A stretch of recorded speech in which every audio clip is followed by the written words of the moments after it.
October's coming up, as it often does every year. It rears its pumpkin spicy head. And so this year we're talking about horror films. Ah yes, horror films. That part of yourself that gets all those blood and juices flowing. The sadistic nature of watching someone get their spine ripped out through the back of their shirt. All of those wonderful tingly sensations that you feel when you're watching something that is truly horrifying. So, starting from the bottom of the list, everything from the original cast and characters of Nosferatu all the way through Saw 3D. We enjoy horror films because they titillate our senses. They scare us.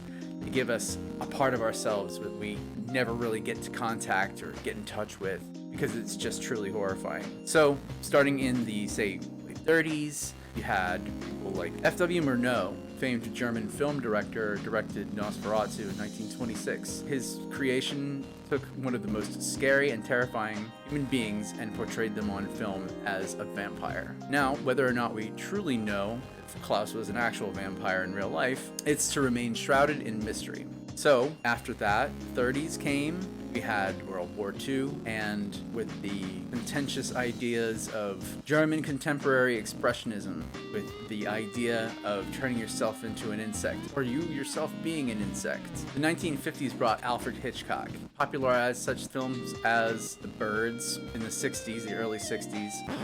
He did in the 50s. Alright, give me a second here. It's gonna be a bit cut up, sorry. So, 50s, Rear Window I think was, alright. So, fuck. I apologize. What is all this shit?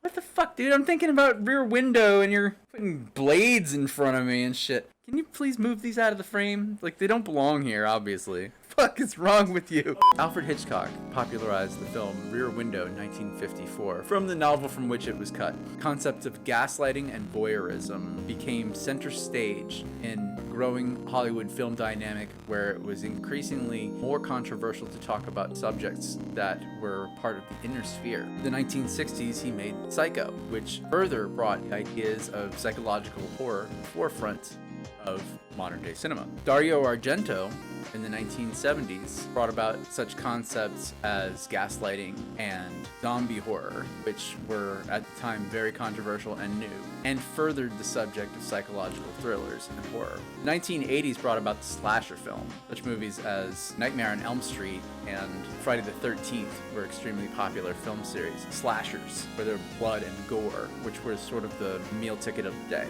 The 90s saw a revival in 1970s horror, which was the idea of realism in film. The Blair Witch Project, coming center stage, Texas Chainsaw Massacre, The Next Generation of the 1993.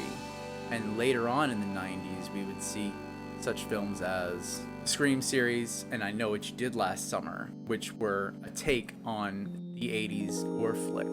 The early 2000s continued the trend of realism in film and documentarial horror films, with such films as The Blair Witch Project 2, VHS, and Texas Chainsaw 3D. So as we celebrate the concepts of horror in film, let's enjoy this Halloween season and watch as we terrify ourselves again. Thanks for watching.